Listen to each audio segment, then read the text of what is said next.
ခုဒီတပုတ်မှာကြတော့စစ်ကောင်စီကဒါတက်ချုပ်အစ်ဖြစ်တဲ့ရဲဝင်းဦးသူကိုယ်တိုင်ပဲပေါ့နော်ဒါခုဆိုလဲဒါသူပြောတဲ့စကားတွေကိုသတင်းမီဒီယာတွေကနေပြီးတော့ပုံစံမျိုးမျိုးနဲ့ဒါဖော်ပြနေကြရရှိတယ်ပေါ့နော်ကျွန်တော်တို့ကတော့ကျွန်တော်အမြင်နဲ့ပတ်သက်လို့နည်းနည်းပြောချင်တယ်ပေါ့နော်ဒါပါလဲဆိုတော့ဒီကောင်ကိုယ်တိုင်ကအစအခုဒါတက်သေးမှာပေါ့စီယုံရေးပုံစံမျိုးတွေလုပ်နေရတယ်တနည်းပြောမယ်ဆိုရင်သူ့ရဲ့စစ်သားတွေသူ့ရဲ့စစ်သားမိသားစုတွေကို brain wash တွေစလုပ်နေပြီဆိုတဲ့အကြောင်းကျွန်တော်ပြောပြချင်ပါတယ်အဲ့တော့စစ်ကောင်စီရဲ့တက်ချုပ်အစ်ရဲဝင်းဦးကကာဝေးဦးစီးချုပ်ရုံးကြီးဝင်းအတွင်းမှာရှိတဲ့စစ်ဗိုလ်ချုပ်တွေတင်မကဘဲနဲ့ပေါ့နော်အရာရှိစစ်သည်မိသားစုတွေအားလုံးကိုပထမဆုံးအကြိမ်တွေ့ဆုံပြီးတော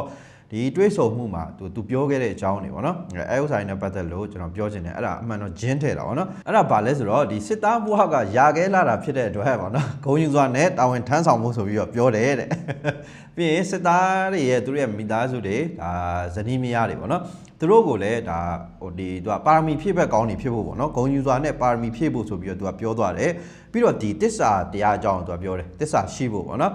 ်တစ္ဆာရှိဖို့အထူးလိုအပ်ပြီးတော့တစ္ဆာပြက်ရင်ဘေးအန္တရာယ်ဖြစ်မယ်ဆိုပြီးတော့ပြောရပေါ့နော်အဲ့ဆိုဒီကောင်နေတစ္ဆာပြက်လို့ဘေးအန္တရာယ်တွေဖြစ်နေကြဖြစ်မှာပေါ့နော်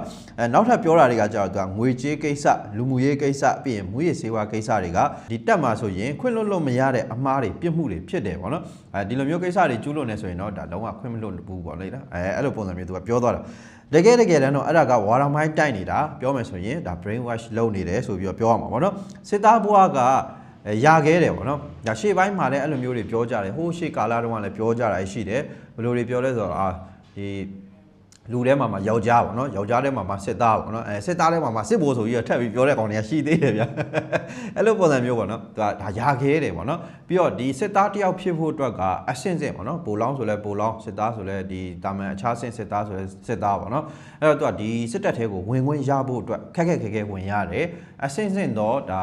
ါဒီစစ်ဆေးမှုတွေကြော်ဖြတ်ရတယ်ပေါ့နော်ဒါပိုလောင်းနေဆိုရင်လည်းအဲ့လိုပဲဒါရေးပြေဖြေရတယ်ပြီးရင်ဒါ Viber လူတွေဖြေရတယ်ပေါ့နော်ပြီးတော့ဒီကျမ်းမာကြမ်းခိုင်မှုနဲ့ဆိုင်တဲ့ဒီ single test ဒါ group test ဒီလိုမျိုးပုံစံမျိုးတွေစစ်ဆေးခံရတာတွေရှိတယ်ပြီးတော့ဒါမြေပုံဖက်ပုံစံမျိုးတွေပေါ့နော်ဒါတွေကစအခြေခံပုံစံမျိုးတွေနဲ့သူတို့တွေတင်တန်းနေတက်ပြီးရင်ဒီလိုစာတွေကိုစစ်ဆေးခ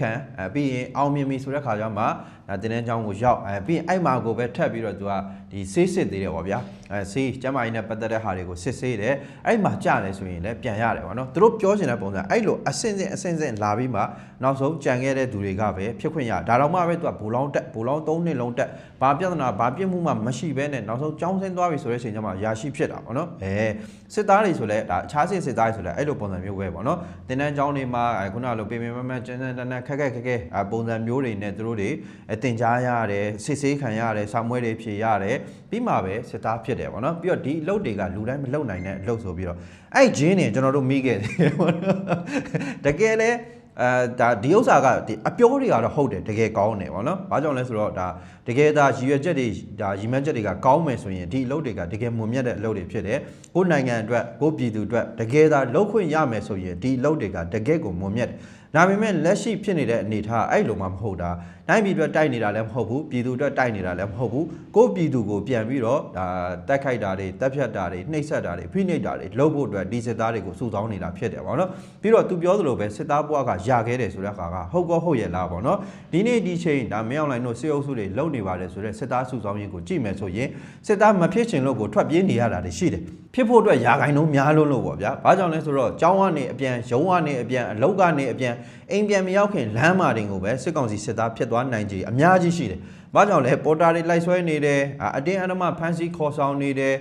ပြီးရင်ဒါလုံးဝရာဇဝတ်ကိုင်းကြနေတာပဲပေါ့နော်ဒါပြန်ပေးဆွဲသလိုဘာလို့နဲ့ခေါ်သွားတယ်ပြီးရင်ပတ်စံနဲ့ရွေးခိုင်းတယ်တချို့ဆိုရင်ပတ်စံပေးတာတော့မှပဲကိုသားသမီးပြန်ရဖို့အတွက်မသေးကြဘူးတချို့ဆိုရင်အဆက်အသွယ်တောင်မရဘူးနောက်ဆုံးတင်တန်းချောင်းကိုရောက်သွားပြီစစ်သားဖြစ်သွားပြီဆိုတဲ့ခါမှာဆက်သွယ်ရတာရှိတယ်အဲ့တော့စစ်သားဖြစ်ဖို့တိတ်လွယ်ကူတယ်ဒီအခုဒါမြောက်လိုင်းတို့လုပ်နေတဲ့ပုံစံရပါတော့အဲ့တော့ဒီဥစ္စာကြီးကိုသူကဂျင်းတစ်ခုအနေနဲ့ပြောတာပေါ့နော် brain wash လုပ်နေတာပေါ့နော်စိတ်တက်မြင့်တင်ရေးစိတ်တက်ကယ်ဆယ်ရေးဆိုတဲ့ပုံစံမျိုးနဲ့လုပ်တယ်ပြီးရင်မြှောက်ပွင့်ပြီးတော့ခိုင်းတယ်လို့ပြောလို့ရတယ်ပေါ့နော်ဘာကြောင့်လဲဆိုတော့ငါတို့တွေကဒီလိုမျိုးတက်ရှုပ်ကိုယ်တိုင်ကအစဒီလိုမျိုးတွေပြောနေတာဖြစ်တဲ့အတွက်ငါတို့ပို့ပြီးတော့လှုပ်ပို့ပြီးတော့စူးစမ်းရမယ်ဆိုတဲ့ပုံစံမျိုးတွေဖြစ်အောင်လို့စီရင်ဝင်စဆင်းနေတာဖြစ်တယ်အဲဒါကြောင့်မလို့လက်ရှိစစ်ကောင်စီတက်ရဲ့စစ်သားဖြစ်ဖို့ဆိုတာကဒီနေ့ဒီအချိန်တွေမှာအလွယ်ကူဆုံးဖြစ်တယ်ဒါဒီလိုမျိုးစစ်သားမဖြစ်ချင်လို့တော့မှလူငယ်တွေပေါ့နော်ထွက်ပြေးတိမ်းရှောင်နေရတာအများကြီးရှိတယ်ပေါ့နော်ပြီးရင်ဒီစစ်သားမိန်းမတွေကိုလည်းသူတို့ brain wash လုပ်တယ်ပေါ့နော်ဒီစစ်သားမိန်းမတွေကိုပါရမီဖြည့်ဘက်ပေါ့နော်မွန်မြတ်တဲ့အလုပ်တွေလုပ်နေတဲ့သူတို့ရဲ့ ယောက်ျားတွေကိုအနောက်ကနေပြီးတော့ပါရမီဖြည့်ပေးရမယ်ဆိုတဲ့ပုံစံမျိုးနဲ့ပြောဆိုနေတာကလည်းတကယ်ယွန်စရာကောင်းတယ်လို့ပြောရမှာပေါ့နော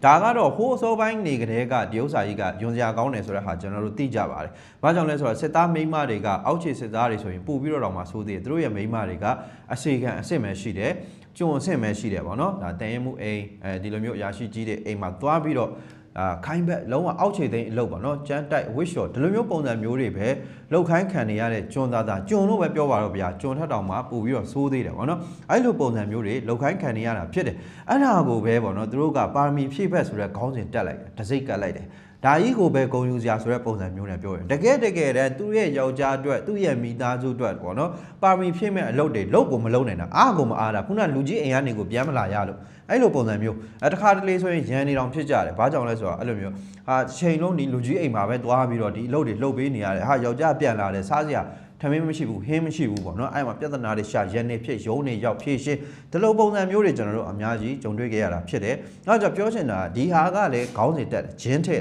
brain wash လုပ်တာပဲပေါ့နော်တကယ်တမ်းသူတို့တွေဟာကျွန်းတတ်အဆင့်ပဲရှိတယ်ပြီးတော့အဲ့လိုမျိုးလုပ်ပေးရတဲ့အတွက်ပတ်စံရလားတန်ရန်တန်ကြီးရလားအခါကြီးငွေရလားဆိုမရဘူးမရတဲ့အပြင်ကိုတော့မှဘလို့တော့လုပ်ခိုင်းလဲဆိုအပြင်မှာလုပ်နေတဲ့အလုပ်ကိုယ့်ဘက်ကအပြင်မှာဗျာစစ်သားတယောက်ရဲ့မိန်းမအပြင်မှာလုံးနေကြရရှိတယ်ပေါ့နော်အဲ့လိုလုပ်ငန်းကိုင်ငန်းရှိတဲ့သူတွေကိုတော့မှပဲအလုပ်ထွက်ခိုင်းပြီးတော့တက်သေးကိုလိုက်နေခိုင်းတယ်အဲ့လိုမျိုးထွက်ခိုင်းပြီးတော့လိုက်နေခိုင်းတဲ့အတွက်သူတို့ကိုလစာပေးသလားဆိုတော့လေလစာမရဘူးပေါ့နော်တိတဲ့အတိုင်းပဲတချို့တက်တွေဆိုရင်မိုးလင်းကနေမိုးချုပ်လေထဲကနေမတက်ရဘူးအပြင်မှာတော့ဒါကောင်းကောင်းပဲလှုပ်ရှားရင်လည်းစားမယ်ဗျာဒါလုပ်ငန်းကိုင်ငန်းရှိရင်လည်းရှိမယ်ဗျာဒါပေမဲ့တက်သေးကိုလိုက်နေပြီးတော့ခုနလိုမျိုးခိုင်းခံရပြီဆိုတာနဲ့ तू ကကောက်ဆိုင်သမားပုံစံမျိုးတော့ဖြစ်သွားတယ်အလုပ်သမားဖြစ်သွားတယ်ပေါ့နော်နေစားကမရတဲ့အလုပ်သမားဘာတန်ရန်တန်ကြီးမှမရတဲ့ကျွန်းအဲ့လိုမျိုးပုံစံမျိုးဖြစ်သွားတယ်တော်ဆိုးဆိုးပေါ့နော်ပြီးရင်လွတ်လပ်ခွင့်နဲ့ပတ်သက်လို့ပြောမယ်ဆိုရင်လည်းတက်ပြင်ကိုတော့မှပဲလွတ်လပ်သွားလို့မရဘူးနောက်ဆုံးမြင်သာအောင်ပြောချင်တဲ့ဟာတစ်ခုရှိသေးတယ်အဲ့ပါလဲဆိုတော့သူတို့ရဲ့စစ်သားတွေသူတို့ယောက်ျားတွေပေါ့နော်စစ်သားတွေကရှေ့တန်းကိုသွားပြီဆိုရင်တချို့ရဲမေတွေကဒီကြံခဲ့တဲ့မိန်းမတွေကပေါ့နော်သူကခွင့်ပြန်ကျင်ကြတယ်သူတို့ရဲ့အမေအဖေအိမ်ကိုပြန်ကျင်ကြရတယ်ရှိတယ်အဲ့လိုမျိုးကြောင့်မလို့သူတို့တွေခွင့်တင်ပြီဆိုတဲ့ခါကျရင်ဘယ်လိုမျိုးသူတို့ရဲ့ဒီအကြီးတွေရဲ့စိတ်ထဲမှာဘယ်လိုတွေးလဲဆိုတော့ဒီမိန်းမတွေကပေါ့နော်ဒီအမျိုးသမီးတွေကရေးသားခိုးခြင်းလို့သူတို့ယောက်ျားသွားပြီဆိုတာနဲ့သူတို့အဖေမေအိမ်မှာပြန်နေတော့မှာပြီးမှသူတို့ယောက်ျားပြန်လာပြီဆိုမှဒီသူတို့လည်းမိဘအိမ်ကနေပြန်လာမှာပေါ့နော်အဲ့လိုပုံစံမျိုးအတွေးငါတို့ရဲ့တက်ကအလုပ်တွေကိုမလုပ်ပေးခြင်းလို့ဒီလိုရှောင်ထွက်တယ်ဆိုတဲ့အမြင်မျိုးရှိကြတယ်ဒါကြောင့်မလို့သူတို့ကဘာလဲဆိုတော့ဖိနှိပ်တဲ့ပုံစံမျိုးတွေလုပ်တယ်အေးနေသွားခြင်းလဲသွားနင်းယောက်ျားအခုရှေ့တန်းသွားလို့နေမိဘရင်ပြန်မယ်ဆိုလဲပြန်ဒါပေမဲ့နင်းယောက်ျားရှေ့တန်းအနေပြန်လာတယ်ဆိုရင်တော့မှနင်တို့ပြန်မလာနဲ့နင်တို့အတွက်လိုင်းကမ်းမဖယ်ပေးထားဘူးမချန့်ထားပေးဘူးကျန်တဲ့လူကိုပေးပြမယ်အဲ့လိုမျိုးပုံစံမျိုးချင်းချောက်ဖိနှိပ်တာတွေကစခံနေကြရတာဖြစ်တယ်အဲ့တော့လွတ်လပ်မရှိဘူးဗျာပြီးရင်ကိုယ်စိတ်နဲ့ကိုမနေရဘူးဗျာသူများစိတ်နဲ့ကိုပုံစံမျိုးတွေဖြစ်နေကြတာပေါ့နော်ဒါဟာတကယ်ကိုခွဲခြားခြင်းခံရတဲ့အခွင့်အရေးတွေဆုံးရှုံးတယ်လွတ်လပ်မှုတွေဆုံးရှုံးတယ်အပြင်မှာသွားပြီးတော့ဈေးဝယ်ချင်တာတောင်မှပဲလက်မှတ်ထိုးမပေးရင်မသွားရတဲ့အဖြစ်မျိုးတွေသူတို့ကြုံနေတာအဲ့တော့အဲ့လိုဘွာမျိုးကြီးကိုကျေနပ်ဖို့အဲ့လိုဘွာမျိုးကြီးကိုရောင်ရဲဖို့ဆိုတဲ့ပုံစံမျိုးနဲ့ပါရမီဖြစ်ပဲဆိုတဲ့ခေါင်းစဉ်ကိုကတ်ပေးလိုက်တာအဲ့ဒါ brain wash လုပ်တာပဲပေါ့နော်အဲ့တော့အကြောင်းအရာတွေကအများကြီးပါကျွန်တော်တို့ကြုံရရလည်းအများကြီးရှိတယ်ဒါတချို့တက်နဲ့နီးစက်တဲ့သူတွေဆိုရင်ကျွန်တော်တို့ပြောတဲ့ဟာဘာမှကိုမဟုတ်သေးဘူးဆိုတာကိုသိကြပါလိမ့်မယ်ပေါ့နော်ပြီးတော့ဒီတစ္ဆာတရားအကြောင်းလည်းပြောသွားသေးတယ်တစ္ဆာရှိဖို့ပေါ့နော်တစ္ဆာမဲ့တယ်ဆိုရင်ဘေးအန္တရာယ်တွေ့မယ်ဆိုပြီးတော့ပြောသွားအခုဘေးအန္တရာယ်တွေတွေ့နေတာကတစ္ဆာမဲ့လို့ဒါဒီစကားလည်းမှန်တယ်ကျွန်တော်ပြော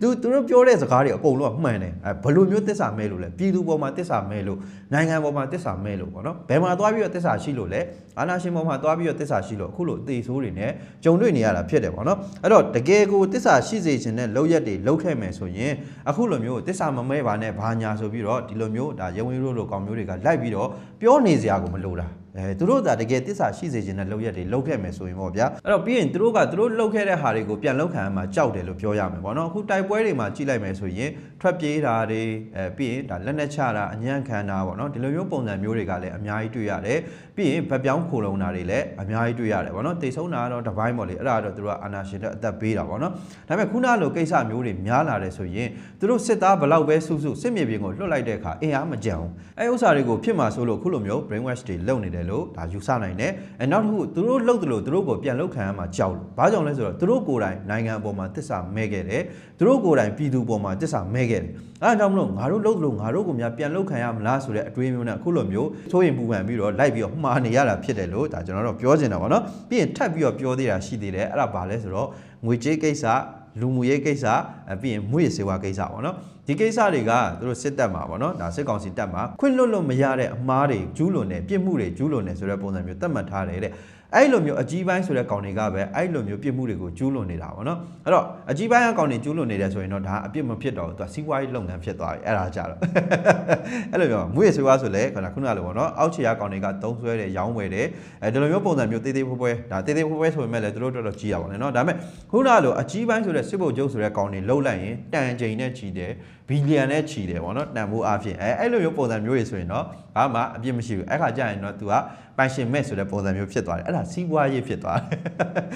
ပြီးရင်ဒီငွေကြေးကိစ္စဆိုလဲဒီသဘောပဲပေါ့နော်သူတို့တွေခိုးနေကြတာပဲဒီသူဘန္နာကိုအလွဲသုံးစားတွေလုပ်နေကြတာပဲဒါပေမဲ့ခေါင်းစဉ်တက်လိုက်တော့ဘာလဲတက်မတော်အတွက်တို့ပြီးရင်ပြည်သူအတွက်တို့နိုင်ငံအတွက်တို့ဒီလိုမျိုးပုံစံမျိုးတွေနဲ့ကိုကျိုးရှာသွားကြတယ်တကယ်တမ်းသူတို့ရဲ့ဒါတတ်မှတ်ထားတဲ့လစာအတိုင်းပဲယူပြီးတော့တာဝန်ထမ်းဆောင်မယ်ဆိုရင်အကောင့်ဒီကားတောင်မစည်းနိုင်ဘူးပေါ့နော်ဒါပေမဲ့လည်းအခုကျတော့ဆယ်သက်စားမကုန်တဲ့ချမ်းသာကြွယ်ဝမှုတွေစစ်ဗိုလ်ချုပ်တိုင်းမှာရှိကြတယ်ဒါပေမဲ့အောက်ခြေစစ်သားတွေကတော့အဲ့လိုမရှိဘူးအခုပြဿနာတွေဒါသူတို့တွေစပြီးတော့ကြုံတွေ့နေရသလိုကျွန်တော်တို့ဘက်ကလည်းသတိထားစရာတွေရှိလာနေပြီအဲ့ဒါပါလဲဆိုတော့စစ်မှုတန်း2နှစ်ပြည့်သွားပါတယ်ဆိုတော့ဒီစစ်သားတွေပေါ့နော်သူတို့ရဲ့ဒီပါစတွေပေါ့ဗျာပါစအနေနဲ့သူတို့စုလိုက်တယ်စစ်မှုတန်းခိုင်းတယ်2နှစ်ပြည့်သွားတယ်အခုဆိုရင်တော့ဒီတာဝန်တွေပြီးသွားပြီအဲ့လိုမျိုးပြီးသွားတဲ့ကောင်တွေအတွက်သူတို့ကအခုဘာတွေလုပ်နေရလဲဆိုတော့အလောက်ကန်ရှာဖွေဖို့အတွက်လုပ်နေတာတွေရှိသလိုပေါ့နော်အဲ့လိုမျိုးအလောက်ကန်မရတဲ့အခါမှာစစ်တပ်ထဲကိုပြန်လာမယ်ဆိုရင်လည်းဝမ်ပန်းတတာကြိုးစိုးပါတယ်ဆိုတဲ့အကြောင်းရဲဝင်းကပြောခဲ့အဲ့ဒါတကယ်ဒီတိုင်းတွေးကြည့်ရင်တော့ရှိစရာအနေနဲ့ပေါ့နော်ဒါပေမဲ့ကျွန်တော်သတိထားရမယ့်ဟာတွေလည်းရှိသလိုပေါ့နော်ပြီးသူတို့ရဲ့ဖြစ်ပျက်နေတဲ့လက်ရှိအရှိတရားကိုလည်းကျွန်တော်မြင်အောင်ပြောချင်တာပေါ့နော်အဲ့တော့2နှစ်ပြည့်တဲ့သူတွေအနေနဲ့တဲ့နိုင်ငံတော်အတွက်အရေးကြုံချိန်နိုင်ငံသားကောင်းတယောက်ပြီးသားစွာနဲ့တာဝန်ကျေပွန်စွာထမ်းဆောင်ခဲ့တဲ့အတွက်ပြည်သူစစ်မှုထမ်းတွေကိုကျေးဇူးတင်ပြီးတော့အလောက်ကန်ရရှိရေးအတွက်စစ်တပ်အနေနဲ့စီမံဆောင်ရွက်ပေးနေပြီးအလောက်မရလို့စစ်တပ်မှာပြန်လည်ထမ်းဆောင်လိုပါကကြိုးစိုးပါတယ်ဆိုပြီးတော့ပြောလိုက်တယ်ပေါ့နော်အဲ့တော့သူကြီးညွှန်းတာကကျွန်တော်မြင်လိုက်တဲ့ဟာပေါ့နော်အဲ့ဒါဘာလဲဆိုတော့ဒီစစ်ကောင်စီအတွက်2နှစ်စစ်မှုထမ်းပေးပါတယ်ဆိုတော့သူတို့ရဲ့စစ်သားပါစာတွေပေါ့နော်ဒီပါစာတွေကအပြင်ကိုပြန်ရောက်ပြီဆိုတဲ့အချိန်မှာအလောက်ကန်ခွင်လန်တကယ်ကိုရှားပါမှာတကယ်ဘာကြောင့်လဲဆိုတော့ဘယ်သူကမှအဲ့လိုမျိုးကောင်မျိုးတွေကိုအလောက်ခန့်ကျင်မှာမဟုတ်ဘူးဘာကြောင့်လဲဒါပြောမယ်ဆိုရင်စစ်ကောင်စီဆိုတာအာဏာရှင်ပဲပေါ့နော်အာဏာရှင်တက်သွားပြီးတော့အာဏာရှင်ကပြည်သူလူထုကိုဖိနှိပ်ဖို့အတွက်သွားပြီးတော့2နှစ်ကူညီပေးထားတဲ့သူတွေပေါ့နော်အဲ့လိုလူတွေကအပြင်ကိုပြန်ထွက်လာပြီဆိုတဲ့အချိန်မှာပြည်သူကြားထဲမှာနေထိုင်ဖို့ပြီးတော့ပြည်သူကပေါ့နော်ဒါလုပ်ငန်းတွေပါတယ်ပေါ့နော်လုပ်ငန်းရှင်တွေဒါပြည်သူပိုင်လုပ်ငန်းတွေပေါ့နော်ဒီလိုလုပ်ငန်းတွေမှာအလုပ်ပေးဖို့ဆိုတဲ့ဟာကဘယ်သူမှဆိုတွန့်ဆုတ်ကြတာပဲပေါ့နော်အတွေးအဖြစ်စဉ်းစားမယ်ဆိုရင်ငါတို့ပြည်သူကိုလှုပ်ခဲ့တဲ့သူတွေကိုငါတို့ကအလုပ်ပြန်ခန့်เสียရလားဆိုတဲ့အတွေးကတော့ရှိကိုရှိတာပဲသူကသူကောင်းတဲ့သူပဲဖြစ်ဖြစ်မကောင်းတဲ့သူပဲဖြစ်ဖြစ်ဒီအဖွဲ့အစည်းတွေကထွက်လာပြီဆိုရင်ဒီလိုပုံစံမျိုးတွေကတော့တွေးထင်ခံရမှာပဲပေါ့နော်အဲ့တော့ကျွန်တော်တို့တော့မှအဲ့လိုပုံစံမျိုးရှေ့ပိုင်းကာလမှာကျွန်တော်အများကြီးပဲကြုံတွေ့ခဲ့ရတာရှိတယ်ပေါ့နော်ဒါတွေကိုကျွန်တော်တို့အများကြီးပဲကြော်ဖြတ်ခဲ့ရတယ်ဒါပေမဲ့လက်တလုံးဒီလိုမျိုးအခြေအနေတွေဖြစ်နေတာတောင်မှပဲအထဲထဲကိုရောက်သွားပြီးတော့2နှစ်တာဝန်ထမ်းဆောင်ခဲ့ပါတယ်ဆိုတဲ့သူတွေကိုပြန်ပြီးတော့ထွက်လာတဲ့အချိန်မှာအလုတ်ခန့်မှုအတွက်ကတော့အတော်လေးတွန်းဆုတ်ကြမှာပဲပေါ့နော်အဲ့တော့ဒါကဖြစ်တဲ့တယ်လို့ပြောရမှာပေါ့နော်ပြီးတော့သူတို့ပေါ်တာဆွဲခံရတာပါဆိုပြီးတော့ဘလောက်ပဲပြောပြည်သူလူထုအခုလက်ရှိကြုံတွေ့ခံစားနေရတဲ့စစ်ကောင်စီရဲ့ဖိနှိပ်မှုတွေကြောင့်မလို့ဘယ်သူဖြစ်ဖြစ်ဒီလိုအတွေးမျိုးကတော့ဖြစ်နေမှာပဲအဲ့တော့ကောင်းတာရောမကောင်းတာရောဒါကအခုလက်ရှိအနေထားရရောပြွန်းနေတဲ့အနေထားပေါ့နော်အဲ့တော့လူယုံမှာအဖွဲ့အစည်းအတွက်2နှစ်အလုပ်လုပ်ပေးခဲ့တဲ့သူတွေအနေနဲ့အလုပ်ကန်ရှားပါတာတွေကြုံရနိုင်ခြေရှိပါတယ်အကုန်လုံးမကောင်းဘူးဆိုပြီးတော့ကျွန်တော်မဆွဆွဲဘူးဒါပေမဲ့မကောင်းတဲ့ဟာတွေကျွန်တော်တော်တော်များများသိထားရလို့ဒီအကြောင်းဒီစကားကိုပြောတာပေါ့နော်အဲ့တော့ဒါကိုကြည့်ချင်းအပြင်ဒီနိုင်ငံကစစ်တပ်ကိုဒီနိုင်ငံသားတွေဘယ်လောက်ထိရွှရှာမုံတီးနေတယ်လဲဆိုတာကိုသိသာစေတယ်ဘာလို့လဲဆိုတော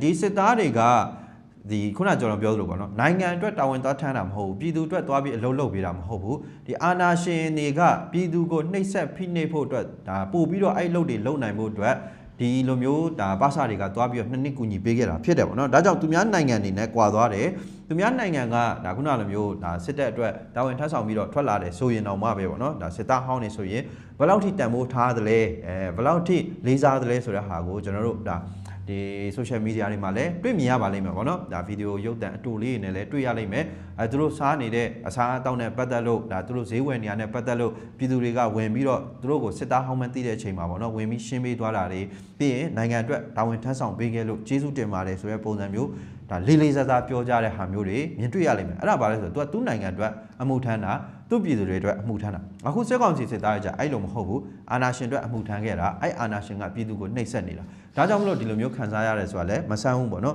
ဆိုတော့ပြန်ဆက်မယ်ဆိုရင်နိုင်ငံကအခြေအနေမကောင်းဘူးအလောက်ကန်ခွင့်လန်းနေရှားပါတယ်ပြပရင်းနှီးမြှုပ်နှံမှုတွေထွက်ပေါ်သွားတာအများကြီးရှိတယ်ဒါကြောင့်မလို့အခွင့်လန်းရှားပါနေတာကလည်းတကြောင်ပြီးတော့ခုနလိုဒါစစ်ကောင်စီစစ်သားဖြစ်ခဲ့ဘူးတာလည်းတကြောင်ကြောင့်မလို့ဒီပါစအဟောင်းတွေကလောက်ကန်ရဖို့အတွက်ကိုတခြားလူတွေတက်ပို့ပြီးတော့ခက်ခဲလိမ့်မယ်ဖယ်ကျင်ခံရတာရှိလိမ့်မယ်ဒါကြောင့်မလို့လေစစ်ကောင်စီဘက်ကအလောက်ကန်ရရှိရေးစီမံပေးနေရတာတွေရှိလာတယ်လုံးဝမရဘူးဆိုရင်စစ်တပ်ထဲပြန်ပြီးတော့တာဝန်ထမ်းဆောင်မှုကြိုးစိုးပါတယ်ဆိုတာကြီးကတော့နည်းနည်းစားရတယ်ပေါ့နော်ဒါပေမဲ့အဲ့ဥစ္စာကတကယ်လည်းဖြစ်လာနိုင်ရရှိတယ်ပေါ့နော်ဘာကြောင့်လဲဆိုတော့အပြင်မှာအဲ့လောက်ကြီးထိခက်ခဲကြက်တဲပြီးတော့ခုနလိုဖယ်ကျင်ခံရတယ်ဆိုရင်မထူးပါဘူးကွာဆိုပြီးတော့ပြန်ဝင်သွားနိုင်ရရှိတယ်ကျွန်တော်ပြောတဲ့သတိထားစရာကအဲ့ဥစ္စာဖြစ်တယ်ပေါ့နော်ပြီးတော့ဒါပြန်ပြီးတော့ဝင်ရောက်လာမဲ့စစ်မှုထမ်းတွေကိုသက်ဆိုင်ရာတရင်တပ်ဖွဲ့တွေကမိသားစုတပ်ဖွဲ့ညီရင်အကိုပမာတပ်ဖွဲ့ပေါ့နော်ဒါလက်တွဲခေါ်ယူသွားဖို့လိုတယ်ဆိုပြီးတော့လည်းပြောလာရှိတယ်ပေါ့နော်ဆိုတော့စစ်ကောင်စီကအဲ့လိုလူတွေကိုအလောက်ကင်ပေးမယ်ဆိုရင်တော့မှပဲဖြစ်နိုင်ရရှိတာကသူတို့ရဲ့နန်းစီတံဝန်ထမ်းပုံစံမျိုးပေါ့နော်သူတို့ရဲ့ဝင်ကြီးဌာနလိုနေရာမျိုးတွေမှာဒါအလုပ်သမားအနေနဲ့ပြန်ပြီးတော့ခန့်တာမျိုးဒါမျိုးပုံစံမျိုးတွေကလည်းဖြစ်လာနိုင်ရရှိတယ်နောက်ထပ်ဖြစ်နိုင်ရရှိတဲ့ဟာတွေလည်းရှိအောင်မယ်ပေါ့နော်ပြီးတော့ဒီခန်းစားခွင့်တွေဘာတွေအရတော့ဒါတည်တဲ့သူတွေတောင်မှခန်းစားခွင့်တွေမရဘူးပေါ့နော်အခုရက်ထဲမှာနာမည်ကြီးနေတာဆိုရင်တည်ဆုံးသွားတဲ့သူတွေအတွက်ပေါ့နော်ဒါမြေကွက်ငှားဆိုတဲ့ပုံစံမျိုးနဲ့ရှောက်လာတင်ခိုင်းတဲ့ဟာတွေသွားရှောက်တဲ့အချိန်မှာတကယ်တော့မရခဲ့ဘူးဆိုတဲ့အကြောင်းပေါ့နော်တကယ်တမ်းဒီဥစ္စာကိုဖွင့်ပြီးတော့ခေါ်တဲ့အချိန်မှာသူတို့ကဒီတရင်မဲ့လွှင့်လိုက်တယ်ဒါပေမဲ့တကယ်တမ်းမှာပေးတဲ့သူတွေကသူတို့အတွက်တက်ရှိပြီးသားပေါ့နော်သူတို့ရဲ့ဆိုင်ရာတွေကိုပဲပေးလိုက်ပြီးဖြစ်တယ်ဆိုတဲ့ပုံစံမျိုးသိရဒါစစ်ကောင်စီလုံးနေကြအကွက်ပဲဖြစ်တယ်အဲ့ဒါကိုသွားပြီးတော့ယုံကြည်လို့မရဘူးပေါ့နော်ပတ်စံကုန်သွားမယ်အဲ့တော့စစ်ကောင်စီဘက်ကလည်းအဲ့လိုပုံစံမျိုးနဲ့ခံစား권ဆိုတာကိုမပေးဘူးအပြင်မှာလည်းအလောက်ကင်မရဘူးအဲ့တော့ပိုကြက်တဲမဲ့အနေထားတွေမြင်တွေ့နေရတယ်အခုဆိုရင်စစ်ကောင်စီဘက်ကဘာလုပ်လဲဆိုတော့ဒီစစ်မှုထမ်းပြီးတဲ့သူတွေကိုပြည်ပကိုအလောက်ကင်ရှာပြီးတော့စေလွတ်ပေးမယ်ဆိုပြီးတော့စစ်ကောင်စီရဲ့အလုပ်သမားဌာနကနေပြီးတော့ပြောထားတာတွေ့ရတယ်အဲ့တော့တရားကြဖို့ကောင်းတယ်ပေါ့နော်ပုံမှန်လူငယ်တွေပေါ့နော်18ကနေ35အတွင်းရှိပါတယ်ဆိုတဲ့ယောက်ျားလူငယ်တွေပေါ့နော်ဒါလူငယ်ယောက်ျားလေးတွေကိုကြတော့ပြပထွက်ခွင့်ပိတ်ထားတယ်စစ်မှုမထမ်းရသေးလို့ဆိုပြီးတော့ပေါ့နော်အဲ့ဟာမျိုးတွေတော့ရှိတယ်ဒါပေမဲ့စစ်မှုထမ်းပြီးတဲ့သူတွေကိုကြတော့ဒါလွတ်ပေးမယ်ဆိုပြီးတော့သူတို့တွေကပါလိုက်ပြီးတော့လှုပ်ဆောင်ပေးနေရတဲ့အနေအထားမျိုးတော့တွေ့နေရပြီအဲ့တော့အခုလိုမျိုးစီမံနေပေမဲ့နောက်ဆက်တွဲဆိုးကျိုးတွေရှိနေတာကြောင့်မလို့ပေါ့နော်ဒီအလုပ်သမားအလုပ်ကန်ရှာဖွေပေး agency လုပ်ငန်းတွေကဒီပါစတွေကိုပြပကိုလွှတ်ပြီးတော့လုပ်ပေးဖို့အတွက်ကမဖြစ်နိုင်ဘူးပေါ့နော်ဒါတို့တွေဆိုးရွံ့ထိတ်လက်နေပြီးရင်ဒါအတွက်လက်တွန့်နေကြတယ်ဆိုပြီးတော့သိရတယ်ပြောမယ်ဆိုရင်တော့အဲ့လိုပြပလွှတ်ပြီးတော့အလုပ်ကန်ပေးဖို့အတွက်ဆန္ဒမရှိဘူးပေါ့ဗျာအဲ့လိုသဘောပဲပေါ့နော်အဲ့တော့ဒီလိုအာဏာရှင်အတွက်အမှုထမ်းပေးခဲ့တဲ့သူတွေကိုအလုပ်ကန်ရှာဖွေပေးနေတယ်ဆိုတဲ့ဟာသာသိသွားမယ်ဆိုရင်ဒီအလုပ်ကန်ရှာဖွေပေးနေပါတယ်ဆိုတဲ့ agency လုပ်ငန်းတွေလည်းထိခိုက်မှုတွေပုံရိပ်ကျဆင်းမှုတွေအများကြီးဖြစ်လာနိုင်ခြေရှိပါတယ်ဒါပေမဲ့အဲ့လိုမျိုးဟာအတွက်နောက်ထပ်တို့အတွက်ရွေးချယ်မှုကဘာရှိနေလဲဆိုတော့ဒီစစ်တပ်နဲ့ပတ်သက်ပါတယ်ဆိုတဲ့အတိုင်းဝိုင်းနေစစ်တပ်နဲ့ပတ်သက်တဲ့သူတွေကဒီလုပ်ငန်းလောကတွေကိုဝင်ရောက်နေတာတွေရှိတယ်ဒီ agency လောကတွေကိုဝင်ရောက်ပြီးတော့အဲ့လိုမျိုးလုပ်နေတာတွေရှိတယ်အဲ့တော့အဲ့လိုလူတွေနဲ့ချိတ်ဆက်ပြီးတော့ခုနလိုပြပကိုလွှတ်ပြီးတော့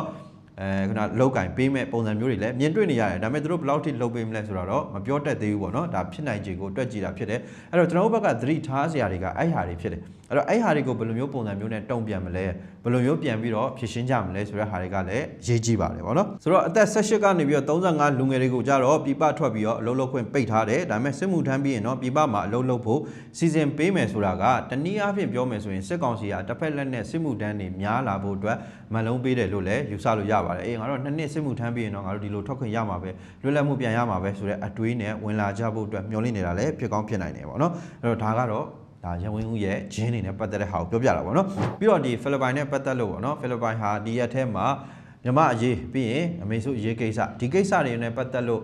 ့လုံးဝပုံစံမျိုးစုံနဲ့အတန်တွေတောက်လျှောက်ဆိုလို့ထွက်လာတာတွေတွေ့ရလိမ့်မယ်ဖိအားပေးတဲ့ပုံစံမျိုးပေါ့နော်စစ်ကောင်စီဘက်ကိုဖိအားပေးတဲ့ပုံစံမျိုးတွေတွေ့ရလိမ့်မယ်အဲ့ဒီထက်မှာအခုဆိုရင်ဒါအမေစုကိုမတရားဖမ်းဆီးကြတာကိုပြန်လွှတ်ပေးပြီးတော့ခေါင်းဆောင်တအူးအဖြစ်အတိမတ်ပြုကခေါင်းဆောင်တာဝန်တွေထမ်းဆောင်နိုင်ရမည်ဖြစ်ကြောင်းမေလ10ရက်နေ့မှာအာဆီယံထိပ်သီးအစည်းအဝေးပြီးပြုလုပ်တဲ့ဒါသတင်းစာရှင်းလင်းပွဲမှာဖိလစ်ပိုင်သမ္မတကပြောလိုက်တယ်အဲ့တော့သူမကိုပြန်လွှတ်ပေးဖို့သူမရဲ့အခွင့်အရေးတွေကိုကျင့်သုံးခွင့်ပေးဖို့နဲ့သူမကိုခေါင်းဆောင်တအူးဖြစ်အတိမတ်ပြုတယ်ဆိုရင်ခေါင်းဆောင်တအူးအနေနဲ့လုပ်ငန်းဆောင်တာတွေကိုဆောင်ရွက်နိုင်ခွင့်ရှိရမယ်ဆိုတဲ့အချက်တွေဖြစ်ပါတယ်ဒီရည်တည်ချက်ကတော့ဘယ်တော့မှပြောင်းလဲမရှိခဲ့သလိုခုလဲအနှဲငယ်များတော့ပြောင်းလဲသွားမှာမဟုတ်ဘူးဆိုပြီးတော့ပြက်တသားကြီးပြောဆိုခဲ့တာဖြစ်ပါတယ်အဲ့တော့စစ်ကောင်စီအတွက်ငယ်ထိတ်မွေးပေါက်သလိုပဲပေါ့နော်အဲ့တော့မြန်မာနိုင်ငံကဘုံသဘောတူညီချက်9ရပ်ကိုအကောင့်ထဲပေါ်ဖို့ပြက်ကွက်နေစေဖြစ်ပြီးတော့အခုလိုပြက်ကွက်မှုအတွက် အဖွဲ့ဝင်အာဆီယံနိုင်ငံများအကြားမြန်မာနိုင်ငံအပေါ်စိတ်ပြတ်မှုများရှိနေကြောင်းပြောပါတယ်ပေါ့နော်ပြီးတော့မြန်မာအရေးမှာတိုးတက်မှုအနေငယ်သာရှိပြီးတော့အာဆီယံနိုင်ငံများကစစ်မှန်သောပြောင်းလဲမှုများမြင်တွေ့လိုကြောင်းဆိုပြီးတော့လည်းပြောလိုက်တယ်ဒါကဖိလစ်ပိုင်သမ္မတကမေဆုကိုနိုင်ငံရေးအကျဉ်းသားလို့မမြင်ဘူး